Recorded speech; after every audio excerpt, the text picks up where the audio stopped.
Hola con todos, bienvenidos a un episodio más de FunPolitik y en este caso vamos a hablar de uno de los temas más internacionales más importantes, que es el conflicto ruso-ucraniano.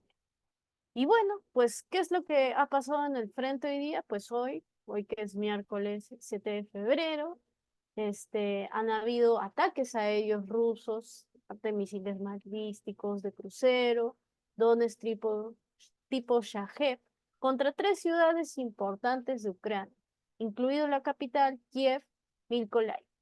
Y bueno, se han reactivado justo estos ataques, producto de los ataques aéreos ucranianos que han habido a ciudades cercanas a Rusia. Justo uno pasó en Belgorod, que es la ciudad más cercana entre Rusia y Ucrania, y justo a puertas del segundo año del conflicto ruso-ucraniano, que prácticamente quedan 17 días. De parte del bando interno ucraniano, pues hay tensiones internas, no hay tensiones, sino que hay divisiones internas. ¿Por qué? Porque hay entre el presidente Zelensky y el comandante en jefe de las Fuerzas Armadas de Ucrania, que es Valery Zaluzhny. Valery Zaluzhny, pues es un comandante muy popular. Sus principales éxitos han sido la contraofensiva de otoño de 2022, pero también el inicio de la guerra, porque recordemos que Putin lo que preveía era una guerra relámpago en donde él tomase rápidamente la capital de Ucrania, que era Kiev. Pero ello no pasó, hubo una resistencia ucraniana apoyada por el armamento occidental y gracias a Zaluzhny, hubo una recuperación del control de buena parte del país, lo que limitó la guerra a las provincias del este y del sur. Pero en noviembre de 2023, Zaluzhny concedió una entrevista a The Economist y él comentó ahí que la guerra estaba en un punto muerto porque el ejército ucraniano solamente había avanzado 17 kilómetros. Así que también hablaba de la necesidad de contar con capacidades disruptivas, que en este caso son drones, para romper con las líneas de defensa rusas. Y también problemas por el retraso de la ayuda occidental, porque recordemos que hasta el momento Estados Unidos, o bueno, el Senado estadounidense, no ha podido acordar para el envío de ayuda militar o para la asignación de parte de su presupuesto para Ucrania en el presente año. Y justo hoy día, los republicanos han bloqueado el proyecto de ley que preveía eso. Pero no solo ellos, sino que la asignación de cierta parte del presupuesto a los temas fronterizos. Pero sí lo comentaremos más adelante. Pero, ¿qué es lo que respondió Zelensky a esta entrevista del comandante en jefe de las Fuerzas Armadas de Ucrania? Pues prácticamente lo contradijo y pidió su renuncia el 29 de enero. Pero bueno, esta situación está muy interesante porque prácticamente lo que más le importa, lo que más le puede importar a un rival, lo que más le puede favorecer es si su enemigo tiene divisiones internas. Pero bueno, Benji, ¿qué opinas al respecto sobre toda esta situación del conflicto ruso-ucraniano? Sí, bueno, Lía, como tú comentas, ¿no? Vamos viendo cómo es que dentro del bando ucraniano van existiendo pugnas, ¿no? Una especie de divisionismo también, ¿no? Me parece interesante lo que tú mencionabas, ¿no? Valery Zelensky es un hombre bastante popular dentro de Ucrania, es ampliamente querido por la gran cantidad de la población ucraniana, ¿no? Incluso según las encuestas, Valery Zelensky es más popular que el actual presidente, ¿no? Volodymyr Zelensky, lo cual detrás de bambalinas ha generado cierta suspicacia a los líderes políticos, ¿no?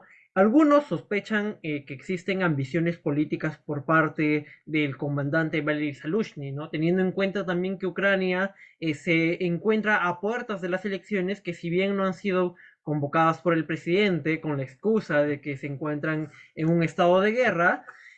Esto de aquí es claramente preocupante, ¿no? Para Zelensky como político en el poder, ¿no? Porque Zelensky tiene más popularidad, ha obtenido grandes logros también en el campo de batalla y como sabemos, cuando existe una situación de conflictividad, una situación de guerra, los más valorados son los militares, ¿no? Puesto que ellos son los que están defendiendo la patria, en el campo de batalla, a diferencia de los políticos, ¿no? Y probablemente esto es lo que tema Zelensky, ¿no? De que Zaluzhny en una eventual elección llegue a ser elegido como el candidato que lo reemplace, ¿no? Lo cual ha generado que las personas que están cercanas a Zelensky le sugieran la renuncia de Zaluzhny, ¿no? Y como tú mencionabas, el 29 de enero de este año corrieron rumores de la posible restitución del comandante de las Fuerzas Armadas de Ucrania, ¿no? Sin embargo, fuentes cercanas al ejército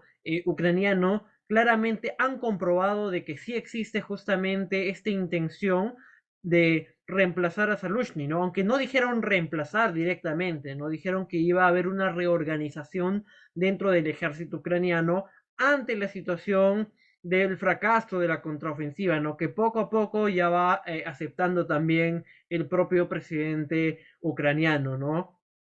Ahora, aparte de estas sospechas de posibles ambiciones políticas de Zelensky, también hay una cuestión muy interesante, ¿no? Que que existe como tal una relación disfuncional entre el presidente y también Valery Zelensky, puesto que el presidente ucraniano había empujado la idea o había apoyado la idea de que Ucrania debía seguir combatiendo a Rusia y que incluso debía llegar a tomar la zona de Crimea, ¿no? Que a Valery Zaluzhny y también a muchos expertos militares occidentales, ya sean de la Unión Europea o de los Estados Unidos, también les parecía algo completamente exagerado y les pedían a Zelensky moderación. Zelensky decidió continuar y hemos visto cómo es que las previsiones de Zelensky de recuperar en 1 o 2 meses todo Crimea han fracasado. ¿Y por qué ha sucedido esto?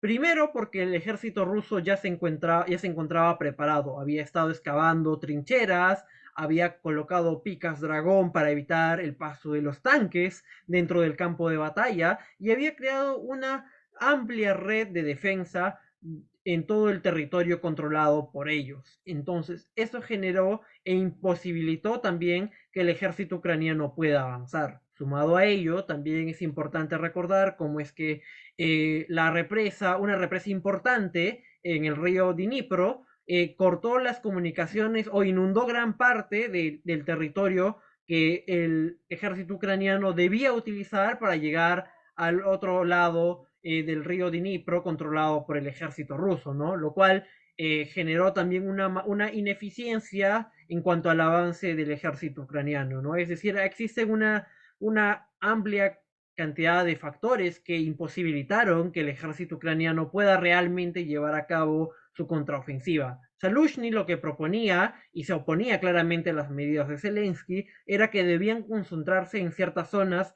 e ir recuperando el territorio de manera progresiva, ¿no? O incluso llegar a una especie de tablas, es decir, en el que ambos ejércitos no avancen para de esa manera hacer que Putin pueda aceptar ciertos acuerdos de paz, ¿no? Ahora vamos viendo cómo es que Putin va obteniendo pequeñas victorias, pequeños avances, la contraofensiva se ha estancado, pero también vamos viendo cómo es que, por ejemplo, otros actores internacionales, como por ejemplo los Estados Unidos, también van teniendo un rol fundamental, ¿no? Como mencionabas, el Congreso de los Estados Unidos no quiere aprobar un paquete de ayudas para Ucrania, ¿no? Entonces, esto también genera un mayor divisionismo y también una menor credibilidad por parte de la población ucraniana hacia el conflicto realmente está yendo bien o, o quizás el conflicto está siendo contraproducente para Ucrania y ya debería ser hora de rendirse, ¿no? Justamente mencionabas también que ya estamos a casi 17 días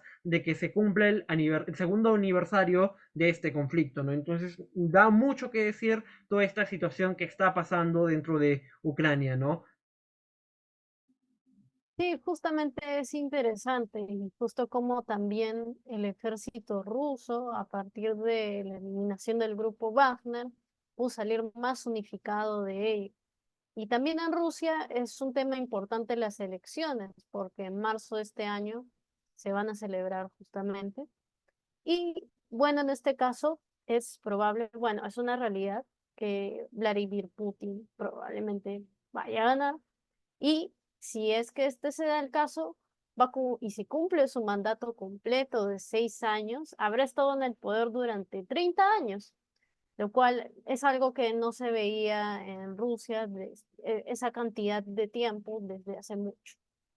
Y bueno, los candidatos de la oposición no son muy visibles por su parte, porque solo está el líder del Partido Comunista, que es Nikolai Karitonov, que probablemente obtenga alguno que otro voto, como en las elecciones presidenciales del 2018, que obtuvo alrededor del 12% de los votos frente al 77% de... O también recordemos que, bueno, Rusia tiene una historia en donde se le ha negado postular a candidatos potenciales. En este caso, eso es lo que le ha pasado a la activista Yekaterina Duntsova, pero no es algo, como digo, que sea un caso único, sino que también le ha pasado a otras personas, o en este caso es Navalny, que es un caso muy conocido, y de Boris Nemtsov.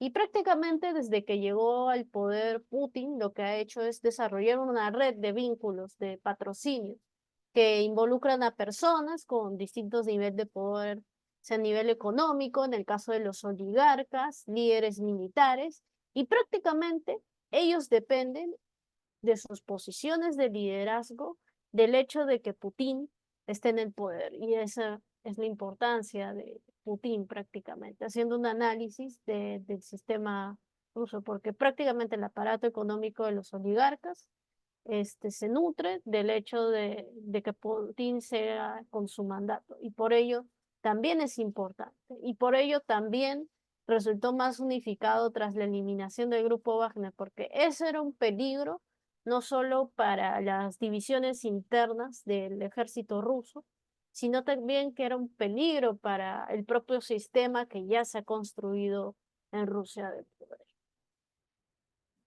Claro, y bueno, la eliminación de Zaluzhny en realidad, como tú, bueno, de Zaluzhny, no, perdóname, de Prigozhin en este caso, resultó realmente favorable para Putin, ¿no? Porque vemos cómo Prigozhin había desafiado a Putin, ¿no? Incluso llegando casi cerca de 300 kilómetros de la capital de Rusia, generando un revuelo internacional, ¿no? Puesto que muchas personas, o sea, en ningún momento se esperaban que un acontecimiento como ese pudo haber pasado, ¿no? Ahora la cuestión que a mí sí me deja pensativo es cómo es que toda la cúpula militar de Wagner viaja en un avión y cómo es que la cúpula militar llega a confiar en Putin, ¿no? Teniendo en cuenta que Putin ya hace tiempo había eliminado incluso a algunos espías que habían desertado, ¿no? De la inteligencia rusa, ¿no? Incluso algunos candidatos, a la presidencia también, ¿no? Opositores, ¿no? Entonces, a mí realmente como que me deja muy pensativo, ¿no? Quizás realmente ni siquiera Prigozhin esté quizás muerto, ¿no? Sino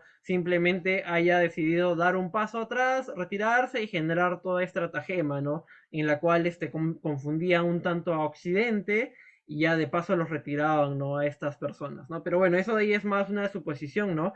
Así es que voy a continuar un poco con el tema de Zaluzhny, ¿no? Hablábamos de Zaluzhny, cómo es que, por ejemplo, Zelensky está buscando reorganizar el ejército. Y bueno, tenemos dos nombres, ¿no? De posibles reemplazos para Zaluzhny, ¿no? El primero es Oleksandr Syrski, quien es considerado un héroe nacional debido a la recuperación de gran parte del territorio de Kharkov, ¿no? Syrski recuperó alrededor de 6.000 kilómetros, ¿no? En la primera contraofensiva ucraniana, ¿no? En la cual el ejército ruso realmente retrocedió rápidamente, ¿no? Y vemos cómo es que muchos analistas durante ese momento creían que el ejército ruso había fracasado y que el ejército ucraniano recuperaría todo su territorio, ¿no? Pero eso no sucedió, pero aún así Oleksandr Syrski fue el cerebro de toda esta operación en esta contraofensiva que recuperó gran parte del territorio ocupado de Ucrania, ¿no?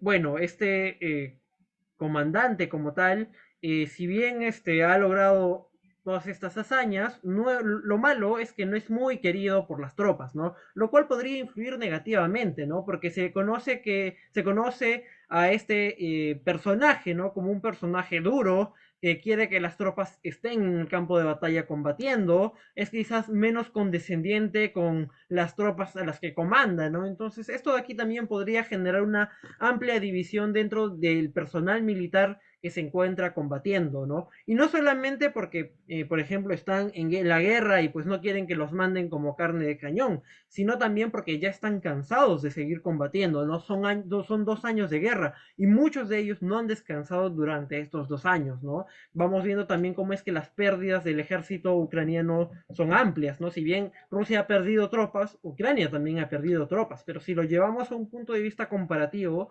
Ucrania tiene una población mucho menor a la de Rusia, mientras que en Rusia, por ejemplo, vemos que casi 500.000 tropas se encuentran desplegadas. En Ucrania claramente tienen una menor cantidad de población, motivo por el cual ellos se encuentran en una guerra total, mientras que el ejército ruso se encuentra solamente los reservistas y el ejército profesional, ¿no? Toda la nación realmente en Rusia no está en la guerra, ¿no? Solamente es un sector que está participando en este conflicto, ¿no?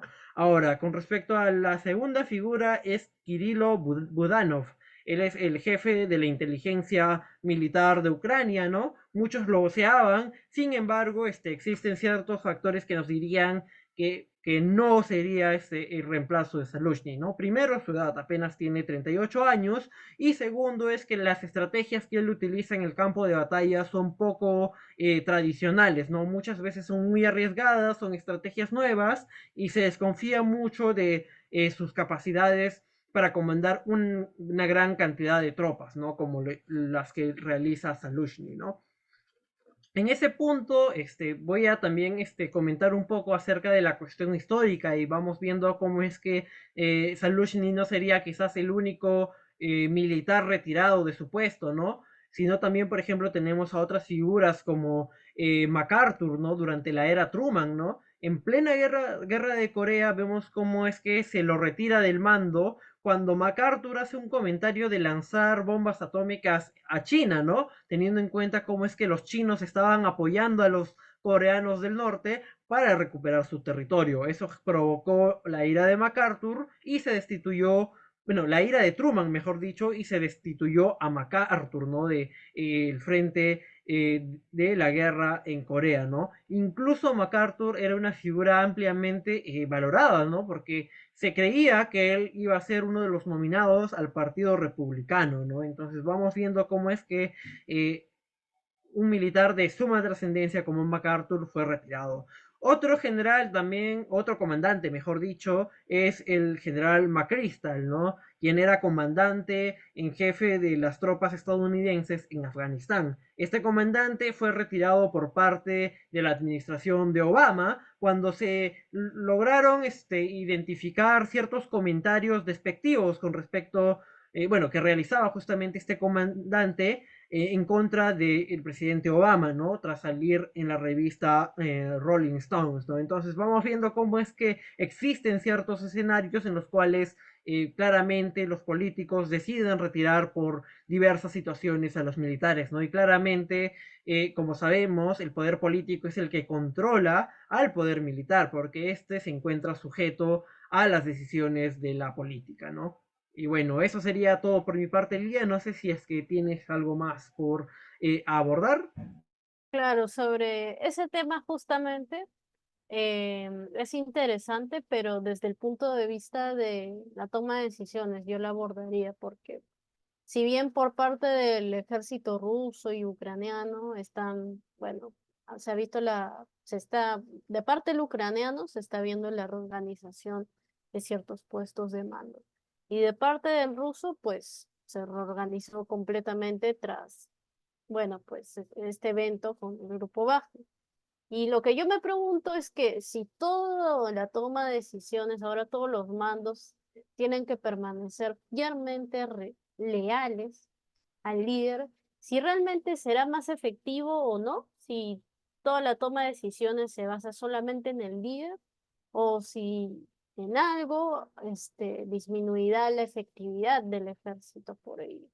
Porque si bien es cierto que la situación de divisiones es importante, es cierto que también se requiere de personas que son expertas. si tampoco todo basarlo en el líder, porque puede que se pierda la efectividad en cuanto a las decisiones que se dan en el campo militar. Y eso no le está pasando solo a Ucrania, sino que a ambos ejércitos es donde se le está afectando.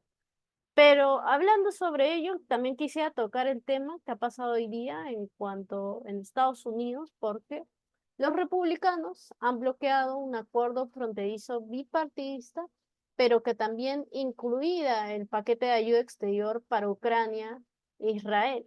Y justamente esto es lo que mencionaba el comandante en jefe de las Fuerzas Armadas de Ucrania, que hay un problema en cuanto al envío de paquete de parte de Occidente, que no es con la misma inmediatez de antes. Entonces, este acuerdo prácticamente fracasó por 50 votos contra 49 y necesitaba 60 para ser aprobado.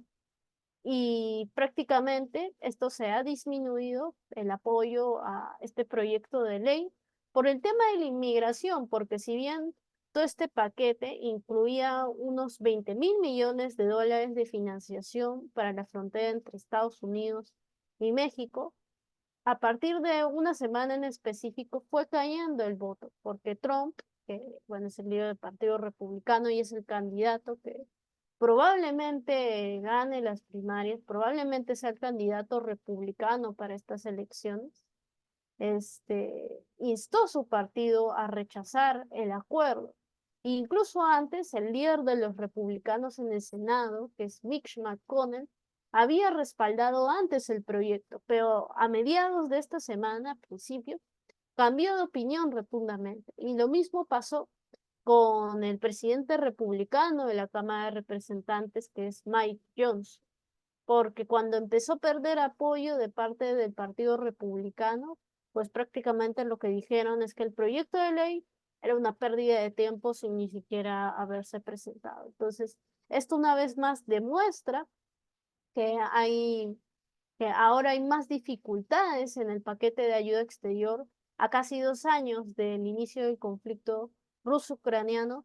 Y también es un tema importante en las elecciones, porque el candidato republicano, si es Trump, eso lo que implicaría es que hay una posición más aislacionista de parte de la política exterior estadounidense y que por lo tanto se dejen de lado cuestiones como la proyección a Ucrania y que se deje de lado también el envío de paquetes de ayuda, lo cual es importante para las tropas, en este caso, para el reforzamiento de armamento y también para el número de tropas, porque recordemos que no es el mismo del nivel que tiene Rusia y depende mucho del apoyo de Occidente.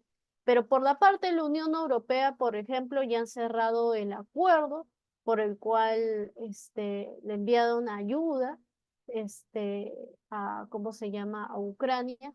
Entonces, por el lado de la Unión Europea, ya sí han concluido el acuerdo provisional, inclusive lograron, si mal no recuerdo, el apoyo de Víctor Orbán, que era prácticamente lo que bloqueaba que justamente pudiese acordarse el envío de ayuda a Ucrania. Bueno, agregando también, Lía, justamente a todo lo que has mencionado, me pareció muy interesante el punto de cómo es que, por ejemplo, el liderazgo, cuando lo tienes una sola persona, puede ir fracasando, ¿no? O quizás puede lograrse el éxito también, claramente, ¿no? En el caso de Ucrania, me parece que Zelensky, como vemos, busca quizás el control o busca tener un mayor control y también personas que piensen igual que él, ¿no? Para que apoyen sus decisiones, ¿no? Entonces, eso de alguna manera está generando que hayan ciertos roces, que no hayan tantos avances en el frente de batalla, porque él lo está pensando desde una perspectiva mucho más política, ¿no?